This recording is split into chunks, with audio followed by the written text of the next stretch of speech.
Kibu pia ni mchezaji ambaye katika muda ambao amecheza baadhi ya mechi ambazo zile zilikuwa zinaonekana zina changamoto, hususan mechi za dabi. Zile ambazo Simba alipata matokeo ushindi, Kibu kwa namna moja au nyingine alikuwa amehusika kwa asilimia kubwa kuhakikisha alikuwa anaipambania timu. Miongoni mwa mechi ambazo pengine Kibu zimempa sifa sana ni mechi za dabi pamoja na mechi za kimataifa. Kwenye mechi nyingine mpaka kuna muda tunaulizanaga maswali, Kibu anacheza beki au vipi? Rejelea tu msimu huu Kibu mpaka sasa hajatoa goli wala hajatoa assist wala ana goli kwenye ligi kuu. Lakini ukija kwenye Champions League ana goli 2 ambazo hatua za mtoano alifunga dhidi ya Nsingizini.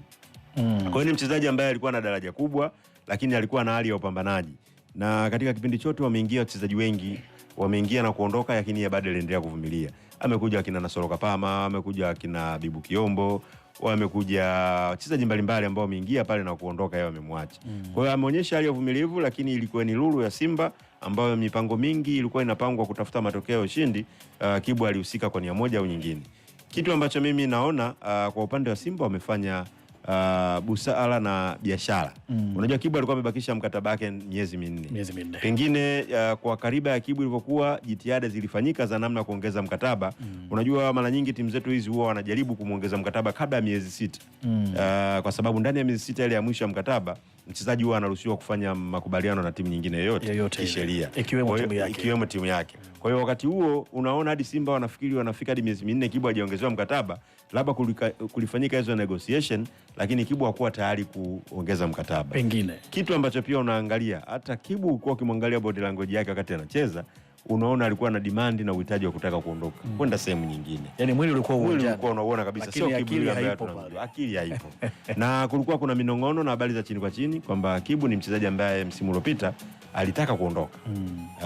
Unaona aliendaka kufanya majaribio ya Amerika kipindi fulani, akaenda kufanya Norway, mpaka watu wakamuita Kibu Norway. Lakini baada ya yale majaribio kufeli, akarudi dakika za mwisho na akaitumikia timu, lakini kulikuwa kuna makubaliano kwamba pambania timu ifika kwenye malengo ambayo tunahitaji, pengine na sisi tunaweza tukafanya biashara huko ndo tunapotaka. Na kweli alitumika. Kibu msimu uliopita ametumika sana. Unaweza usimpate kwa namba ya magoli na assist alizopata na kwa mechi dakika alizocheza, lakini ni miongoni mwa watu ambao walisaidia timu kwenye mazuri. Leo hii unaangalia Simba wamebakisha naye mkataba miezi 4 na haijakuwa official ambayo imetoka kwenye akaunti ya Simba au wao kutoa tamko, lakini taarifa tunazozipata, unajua usajili ni mambo ya transfer. Wakati mwingine unaweza klabu isitamke, lakini vitu vingi watu wakafuatilia wakajua. Ni biashara ambayo tunasikia Simba wamefanya biashara ya US dollar 300 ambao ukiconvert almost ni milioni 700 na kitu hivi kwenye milioni 730 plus. Kwa hiyo unaona kama unaweza kumuuza mchezaji mzawa katika miezi 4, ilikuwa ni hekima na biashara ya juu. Kwa sababu pengine angeweza kumaliza miezi 4 na kaondoka usipate chochote. Kwa hiyo inatuonyesha ni namna gani pengine timu wameweza kufanya biashara kwa jambo zuri. Lakini pia unajiuliza, watu wengi watakuwa na maswali, kwa nini Kibu ameuzwa kipindi hiki? Kimsingi sisi dirisha letu la usajili lilifungwa tarehe 30 Januari. Lakini bado zipo nchi nyingine wao hawajafunga dirisha la usajili. Kwa hiyo kuondoka kwa Kibu kwenda nje ilikuwa rahisi kuliko kucheza timu ya ndani, kwa sababu hapa ndani hamna timu ambayo inaweza kuruhusiwa kusajili kipindi hiki. Kitu ambacho pengine naweza nikakiona, wana mwalimu mpya Steve Barker ambaye anatengeneza timu. Lakini katika mechi ambazo Steve Barker amecheza, amekuwa anamtumia Kibu Denis kama mshambuliaji wa mwisho. Tumejaribu kujiuliza, Kibu ni mshambuliaji? Of course Mbeya City alikuwa anacheza kwenye eneo la ushambuliaji. Lakini kwa sasa hivi Steve Barker amekuwa akimtumia Kibu kama namba 9, wakati ana namba 9 nyingine Selemani Mwalimu nje, ana Jonathan Thoa yuko nje. Inawezekana mwalimu amemuona ni mchezaji ambaye pengine anaingia kwenye mfumo wake anaotaka.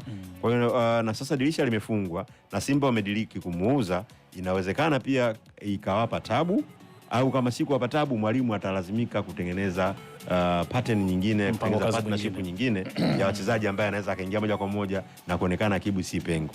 Kitu ambacho unapongeza, amekuwa muungwana. Ukiangalia hiyo interview yake ameonyesha uungwana, anaondoka na ametamka kwamba naweza nikarudi tena nikapata nafasi nyingine hapa. Anajua hizo zimekuwa ni ingia toka na watu wamekuwa wakifanya hivyo. Mambo ya kawaida. Kitu ambacho unaona, unajua kuna watu wanajiuliza kwa nini ameenda Al Nassr. Al Nassr alianza kuondoka Fabrice Luamba Ngoma, ambapo alienda kule msimu ulivyoisha, na ndio hiyo katika free agent alimalizana mkataba na Simba, aligoma kuongeza, akaenda kule. Lakini msimu huu wa dirisha dogo Simba alimuuza Mukwala, Steve Dese Mukwala huko Al Nassr. Kwa hiyo Kibu anaenda anakuwa ni mchezaji wa 3. unaweza ukaona labda kuna makubaliano na kibiashara Simba na wao. Lakini mimi nachoona inawezekana kusiona makubaliano na kibiashara. Unajua wachezaji wapo wenye ushawishi. Katanga wapo wachezaji wenye ushawishi. Pengine Ngoma ameenda kule anaulizwa, nyinyi mmecheza finali ya shirikisho msimu uliopita. Ilikuwa kuaje? Pale vipi? Anaweza akamwambia bwana, mimi nilikuwa nikicheza na fulani, pengine inaonekana kuna partnership nzuri.